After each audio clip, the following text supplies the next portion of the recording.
In this session of a Purple Coffee podcast, I speak to Moe Abdou about the value of actually starting. Because until you start, you ain't got nothing.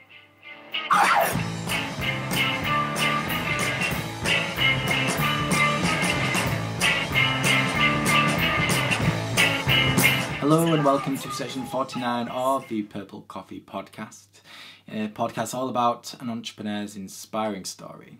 Oh yes, I am your host, Turndog, and on this occasion I speak to Moe Abdou, who is a top guy indeed and the host and main man behind 33 Voices. To say this podcast and radio show has a lot of guests is a bit of an understatement. There are literally hundreds, and man, there are some gems on there. If you want to, spend some time wisely over the next few days, I encourage you to head over to his website and listen in. It's a great one. He's a great host. He asks some great questions, and Moe, in general, is a top guy. And he was so top that he decided to join the Successful Mistake bandwagon and share his greatest faux pas, which was all about not starting sooner. He's got a good background. It's into financial things. He likes it quite a bit. But once he started throwing events and interviewing people, he discovered a true passion. But he still kept on putting things off. He didn't quite dive in. And until you dive in and start your project, your business, your idea, whatever it may be, it's nothing. It's just an idea. And it's something I've come across a great deal in the Successful Mistake journey. People say if they could go back and do one thing, it would be to start sooner or to have more conviction when they did start. It's scary to do so, but it's a key thing, because without it, what have you got? Nothing. So I'm going to switch straight over to our conversation with Moe, because it's a great one. He's a fantastic dude, and I can't wait to share his wisdom with you. But before we do, I'm going to just quickly share a bio so you go in learn a little bit more about him and 33 Voices. So that's what I'm going to do right now. If there's someone Moe Abdou hasn't interviewed and questioned, they probably ain't breathing. Why? Because he's connected with so many incredible people via 33 Voices, and he shares all of these conversations with you and me. They're free, ready to enjoy at a click of mouse. He's a good guy like that, and one of the most kind and genuine folk I've met. I've never met another Moe, and whenever I consider the name, I turn to Moe from The Simpsons. Well, this Moe is nothing like that Moe. He's on top of life, in control, and ready to capture attention with his calm and collected voice. You'll love this guy, and soon be able to say, I know a guy named Moe. He's cool. So here's Moe. Enjoy. Okay, ladies and gentlemen, thank you ever so much for joining me. I'm delighted to have with me this evening Moe Abdou, who is one of the guys behind 33voices.com. And to say that he's interviewed some inspiring people is a bleeding understatement. I'm trying to kind of like gauge what number you're up to now. It's pushing on the 1,000 mark, right? It's like it's a lot. Yes, it's over 1,000 actually. Over 1,000. Wow. Got seven plus on our site, but yeah, it's been over 1,000. So hey, we're just as grateful to have everyone who's joined us. So thank you. Oh, it's been an amazing journey, I can only imagine. And anybody who's just interested in being wowed with great people all in one place, head over to 33voices.com. You'll be wowed by all the folks Moe's interviewed over his time, and just from such a wide array of industries too, which is always exciting. It's not just a specific niche. So I'm truly excited to hear your great mistake, Moe. Anyone who's used to listening and watching me will know that this is in aid of The Successful Mistake, a book I'm writing about an entrepreneur's grandest faux pas and how they turned it around. And we spoke a little bit about the book and about yourself a couple of weeks ago, and I'm excited to pass the baton over to you so you can share your own mistakes. I was telling you some stories about the other people I've interviewed. But before we do that, I'm hoping you can just share a little bit more about yourself and what it is that you do each and every day. Absolutely. Well, as you mentioned, our greatest passion is to share really great information and to connect this generation of business builders there that for some reason, because we're so flooded with information, we may overlook. So what we do is we try to help this generation of entrepreneurs become smarter, build smarter businesses, live better lives, And we do that by collaborating with some of the best thinkers in the world and founders out there to try to support its cause. So that's really what we do. My background, I'm from Washington, D.C. originally. Professionally, the first 25 years of my career were in finance. And this is kind of where the whole genesis of 33 Voices came from.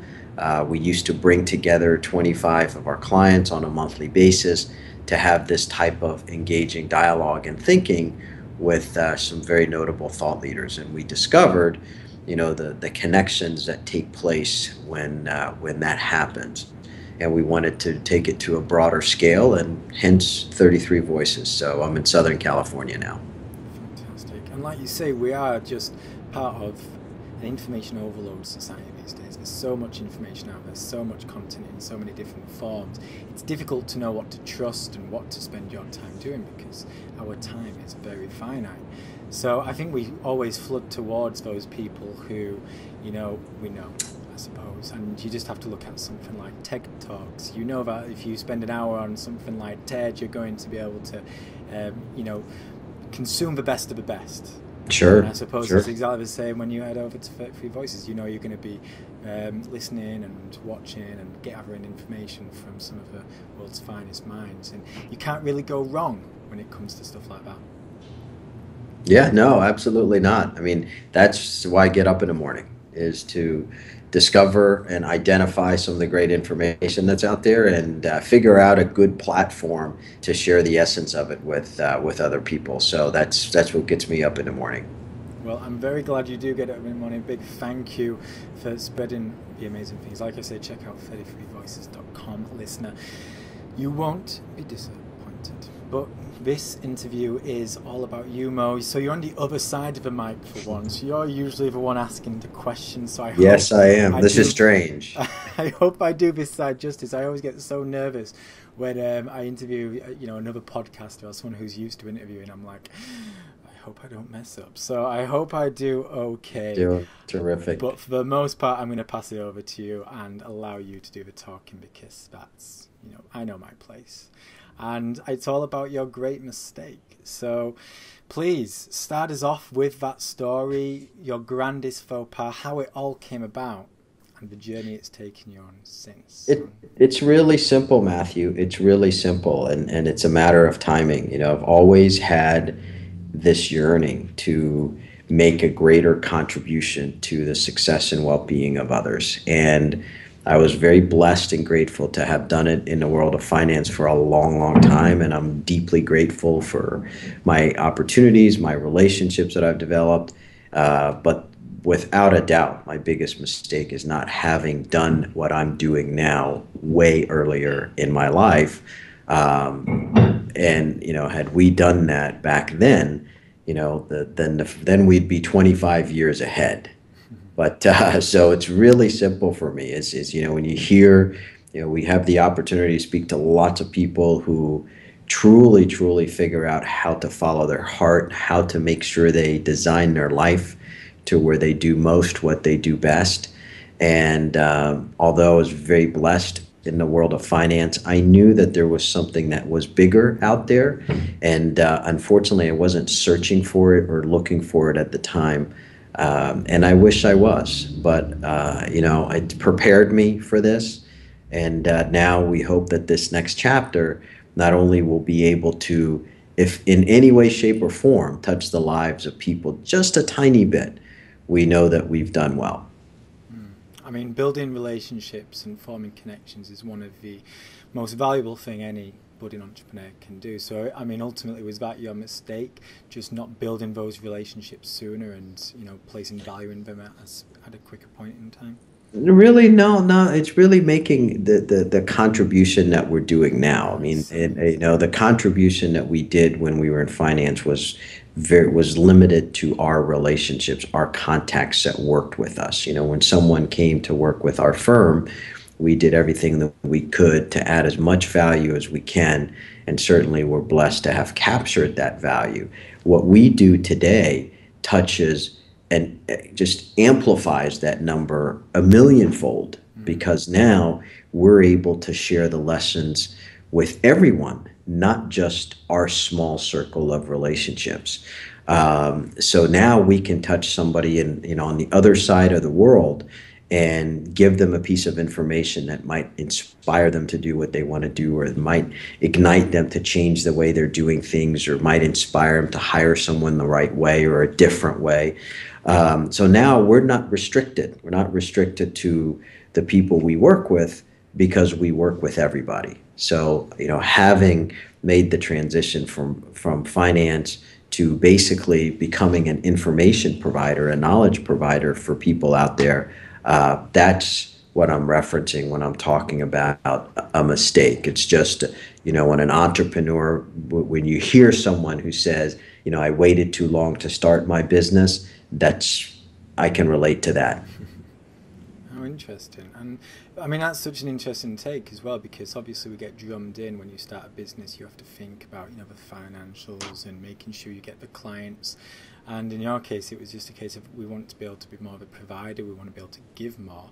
And it took you a while to be able to, I suppose, figure that and connect those dots.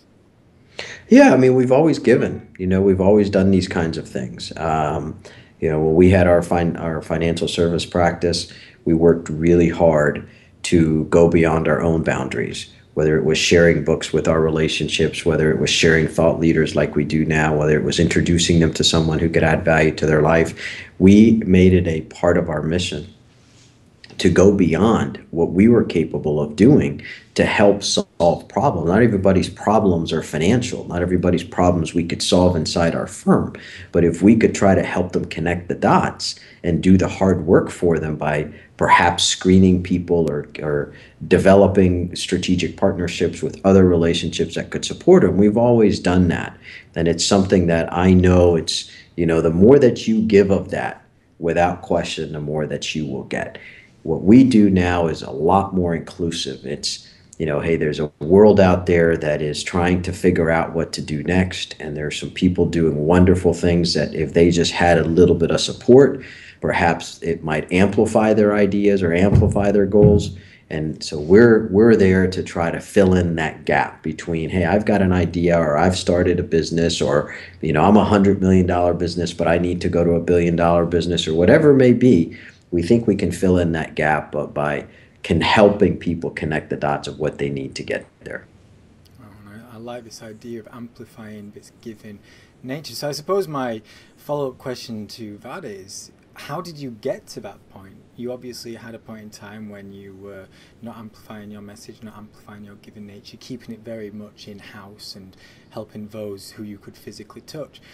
How did it come about where you were started connecting the dots and wanting to spread the message further and help more and more people? I've always been a learner. And when I learn something new, I get really excited to share it with people. And I felt I've always felt that was one of the things that really distinguished our organization. Is it wasn't just me learning, it was part of our practice to make sure we all learned. We all read different books every week. We all met different people every week, and we would come together on a weekly basis, and we would do nothing but share our learning. That's what we do every Monday right now here at 33 Voices. Every Monday is a day of sharing. So we get together for a couple of hours. Our entire team shares the 3 most important lessons that they learned. So if you have 10 people in a room, you walk away with 30 different, lessons that I didn't have to learn myself, but I learned with others. So that I've always been a learner. I've always had this really burning desire to share what I know, whether it would help somebody or not. That was up to them, but I just have always had this desire to share with people, and 33 Voices gives us a platform to do it on a much larger scale, and obviously I get to talk to great people every day, and that can't be all bad. Absolutely not. Absolutely not. So was there a particular tipping point when this started making sense? I mean, forever learner, but when you started actually spreading the message, or was it something that evolved over time? No, it was in 2005. It was really the culmination of, hey, it was time to, if it doesn't happen now, it's never going to happen. If I'm very loyal to my relationships, and I had incredible loyalty to the people that I've worked with and to the people that I represented, and that's still true today. But there was a point at that, during 2005 where it was, you're either going to stay on this side of the track or you're going to go on that side of the track, right? You can't, not that there's any rules against it, but you can't start a business when you're 60 or 70 years old. So if you want that upside, you probably ought to get started. And I was at a point in my life where I really started to see the impact of the work that we do, the impact of, bringing people together to think openly about challenges they were facing, bringing people together to think openly about opportunities that collectively that they could go after. And that's really what turned me on. That's when I found, my energy level to be just over the board, over the top, excited. And at the same time, I could walk out of those sessions knowing we made a really great contribution. And it's not to that individual, because that individual is going back to run a business. So we made an incredible contribution to that business, to that individual, and to everybody else within the room. And I started to ask myself, why just 25 people? Why not 25,000 people, 250,000 people? Why should we be limited? Interesting. So was what you were doing beforehand pretty much exactly the same as what you're doing now, but just on these sort of micro levels rather than amplifying it to, hundreds of thousands, potentially millions of people? No, not at all. What we were doing before was just once a week, or once a month rather. It was, we'd bring people together on the first Friday of every month. We'd handpick 25 people, and we'd go through this process. But for me personally, what hasn't changed for me is just being a ferocious learner and an individual who really enjoys sharing the information that he learns. So that part hasn't changed, but it was never anything like this. I mean, between our team now, we're probably doing 10 to 15 of these interviews every week. And we're, the challenge now is, how do you share all of that stuff without bombarding people? So we're challenged with having too much information to share, than not having enough information to share. So there wasn't any, we weren't doing anything like that before. It was just that session once a month for 2 hours where people would come together, and I would see the impact, I would feel the energy, I would see the possibilities open up, and then the doors shut, and then we go back to doing what we were doing before. And not that what we were doing wasn't engaging, but for me, it wasn't engaging as those 2 hours. Interesting. So it sounds like, obviously I feel the passion. It comes across so much of what you're doing now, and this idea of being able to interview people and learn from them and spread that message. But it also sounds like you were very passionate about what you were doing before this tipping point in 2000. Oh yeah, absolutely. So Absolutely. What was the ultimate sort of, where did it all come about? What was the biggest change? Because was it a complete and utter flip reversal? You kind of decided, I need to close the door on one life and then open the door to another. Was it a complete different change for you? Did you feel like it was something you had to do, or did it just start to make sense over? You can't do both, Matthew. I had tremendous responsibilities with a very large organization that, if I worked 15 hours a day, that was a short day. So you definitely cannot do both. And there's just lots of restrictions as to how you handle, especially in the regulated world of finance. So yes, it was definitely an either or proposition. And I've had a very enriched career in financial services with some really wonderful people who've enriched my life deeply. Now I get to do something that I'm more passionate about, which is, when you think about learning, when you think about corporate learning and corporate education and, learning in new companies and startups and mid-level companies, it needs a little bit of reimagination. It's not that good. I've seen it. I've been a part of it. And if we can try to improve how people within companies, small or large, engage with one another, engage with the ideas, engage with a different level of thinking, we think we can make a really big contribution. So we never have viewed ourselves as an interview series or a podcast or any of that. That's just the medium. We're a learning company. We're a learning company, and we provide learning. We partner with organizations to try to help them fill the learning gap that's often missing within companies. Fantastic. So, I mean, can you share some of the feelings that you must have been going through this period? Because it must have been quite a hard adjustment. Being in the financial world has some kind of certainty to it. You kind of know what the end product's going to be. You know what you're getting into. And then coming into this new world where you wanted to provide all these learnings, that must have been a bit more of an unknown future. Well, It it must have still been quite... is. Yeah, it still is unknown. It remains to be unknown. But when you get into the world of finance, I mean, when you think about the 25 years that I spent there, everything was unknown. There was really no certainty there. Nobody knew what the markets were going to do. No one paid us without us doing the work and earning the money and the revenue and accumulating the business and the assets as we did. So we never woke up in the morning on January 1st and knew we were going to make X. Everything that we earned in the course of a year or was something that we brought in, that we earned. This isn't any different. The thought process behind it is completely different because we're much more inclusive. We're trying to figure out a space that is very crowded. We're trying to figure out how to do what we do in a unique fashion. And I think most important of all, one of the things that is intriguing to me is I don't need to tell you that there's some just incredible opportunities, both in technology and in the space of just startups in general. And what happens oftentimes when you have your head down building a business, that's what you're doing. You have your head down building a business. The missing link becomes in the process of building that business, how do I make sure that me and my team and everybody involved maintains our edge?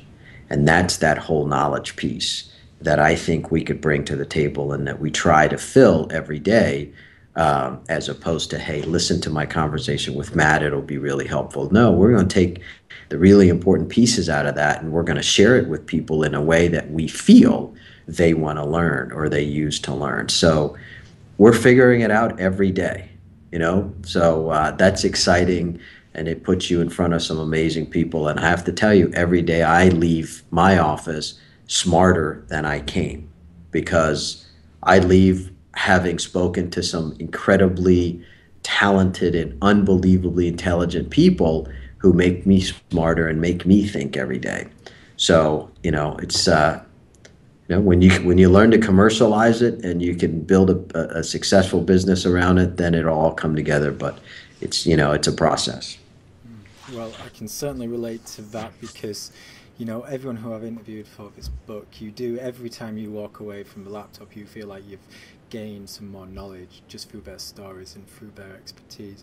And I absolutely love how you say there that you're a learning company now and you're just helping people, I suppose, find their own kind of way by just listening and learning from others.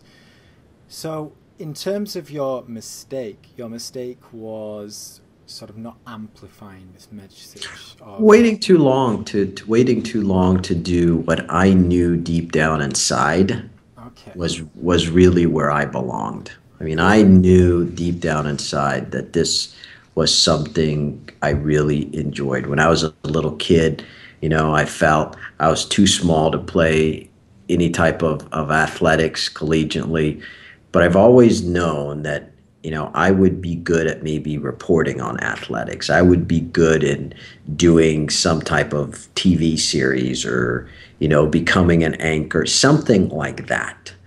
And I never pursued it. I never pursued it because when I got into finance, I put my head down and said, hey, if I'm going to get into this thing and I'm going to ask people to trust me with what we need to do, I'm not walking away. So, that's why, I was there for so long. Yeah, and I can absolutely relate to that totally. And that was going to be ultimately my sort of final caveat of things is because when you start out a business, you're an entrepreneur, and for the most part, you want to do it because you want to gain some kind of freedom. You want to be able to live life on your own terms. Everyone starts out for their main reasons, but what you think you need to be doing doesn't always align with what you want to be doing deep down, because you may have a particular skill set. Like in your case, it was obviously going and getting all that financial knowledge, but it didn't necessarily align with your true passion and your true calling. So what are the calling signs and the warning signs for the new entrepreneur out there who's maybe just starting their own business, and deep down they've got something sort of nagging away at them, but they're maybe a bit scared to look at that because it doesn't sound nearly as rational? Listen to your heart. Listen to your heart. I mean, within 2 years of getting into the world of finance, I got a management role. And within my role in management, I was hiring people. I was hiring and developing people, and I needed to build a team and grow an organization. And I discovered that my favorite part of my work was interviewing people. So whether it was interviewing people so we can learn about their situation and add value to them, or whether interviewing people to try to help them identify whether or not we were the right fit organization. That was my favorite part. And then once that happened, my real juices started to flow when I see a talented individual and I see more potential in her or him than he or she does. And my role was now, okay, how can I take that person and have them multiply their progress by 10 or 100x? That's my job. So the first piece of my job was, hey, I'm going to really, really interview these people and figure out, do they fit? Do they fit to work with us as clients, or do they fit to come work in our firm? But once that happened, then the big key was, okay, what do I need to do to take Matthew from where he is right now to 100 times where he needs to be, but he most of the time does not see that. So it was that whole coaching, it was that whole development process that really turned me on. And that's why now the correlation of seeing a really cool startup developing great ideas, doing great things, you can sense sometimes that people don't know what they don't know. And if you can try to help fill that gap that they don't know a little bit, then we know we make a contribution. Absolutely. Were you connecting these dots back then while you were on the job, or is it in hindsight as you look back and gone, wow, I always loved interviewing, I should have been doing that all along? At the time, was it just a case of it's part of my job and it's one I kind of enjoy? Yeah, I wasn't connecting the dots. It was my job, that it was my job, but I enjoyed it. I enjoyed getting up in the morning knowing that I had an important interview with somebody who could add great value to my team. I had a real kick when we had an opportunity to work with a client that had a sophisticated or complex problem that if we brought the right team together, we could fix. I relished those types of opportunities. But in terms of saying, okay, well, maybe connecting the dots back when I was in college, thinking, well, hey, I just need to be in a position where I'm trying to get out of people what they don't normally give. I didn't do that. It was just my job, and I happened to have done it, and I've done it well, and not much has changed, except there's just a different type of individual now. Absolutely. So that person who's there and they kind of know, because I'm under the firm believing that everyone's ultimately got a bit of a true calling, something that will get them out of bed brighter and with more vigor than everything else. Finding out and discovering what that is always the hard thing. So what would you recommend to someone who knows something like that exists, but they just don't know what it is? What questions should they be asking themselves? What tasks should they be doing? Well, let's assume somebody identifies something. I mean, if I go back to myself and you identify something that you truly feel you're gifted to do and that you would really enjoy doing, when that happens, try it on a small scale. The small scale for me was that one event every Friday for 2 hours. There were no strings attached. It was, let's bring together 25 leaders in the community. Could we help them leave smarter than they came? If we could do that, they will forever remember us as a place where they came to gain knowledge, a place where they come to become smarter, a place where they come to connect with resources. I don't want them to think of us as a place where they come to get all their financial questions answered, with no disrespect to that at all. Obviously, that was our specialty, but there's more to life than that. And if we can become more well-rounded, things were going to be good. So if somebody has a calling, if your calling is doing what you're doing right now, And your little tiny experiment becomes, I'm going to write this little book and I'm going to send it out there and see if people like it. And you enjoy that process and people come back and tell you, Matthew, I love it, do more of it. Listen to those signs. And I think that's really great advice, because anyone listening to this could just spend an hour thinking about the things that truly get them excited in the morning and make them happy. Just making a list of those 3 or 4 or 5 things and going, I can just do something on a small scale. You know, if you enjoy writing, you could write a few short stories or a blog. If you enjoy interviewing people, it could be a podcast. And like you say, you can just start something small where there's no real pressure on it kind of making 1,000,000 books or becoming, you know, your bread and butter. But if you start on a small level and at least test these passions and these true callings and try and validate them, then they may lead, and more likely than will, actually lead to something much bigger and grander. Absolutely. I learned something from Kevin Roberts, who's the CEO of Saatchi and Saatchi, and it's something that really has guided our efforts in doing that. Kevin has something that's very simple that he uses called DOT, D-O-T, which is just do one thing. So we used to teach our people when they discovered that. People used to always think, wow, you're trying to push them out of your business. And I wasn't. I was trying to have happy people. When you discover something like that, do one thing every day, one little tiny thing to see if you can improve it. Doesn't mean you're going to change careers, change your life, whatever. Do one little thing, whether it's reading something, sharing something, writing down in a journal something, whatever it may be. That dot methodology has always been an anchor to a process, a simple process that someone can take if they really enjoy something but are afraid to jump, can't jump because they've got too many responsibilities or restrictions or whatever their situation is.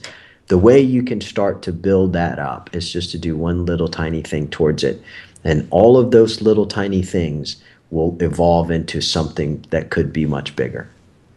I think that is brilliant. I think that's a fantastic way to end this conversation, because, you know, doing one thing, no matter how small it is, if you do that every single day, it will progress you and it will help you understand your true calling and what that may be. So I think that's great advice, and it's great to see that you started off and, you know, it was a job you still enjoyed, you had passion for, but bit by bit it started to make sense that you had something bigger and better to offer to the world, and you were able in time to build your entire world around it. So what a great journey and what a fantastic lesson and story to listen to right now.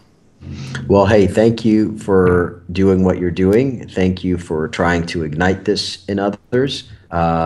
You too have a rare ability to do what you do, and I hope you keep doing. I hope this is a beginning of something that could be really significant for you.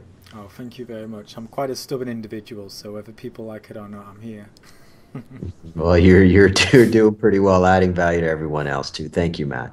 Thank you, Mo. Thank you. And indeed, listener and viewer, thank you for being part of this. And be sure to check out 33voices.com, but don't blame me if you end up wasting the rest of your month on there, because there's a lot of content. Cheers.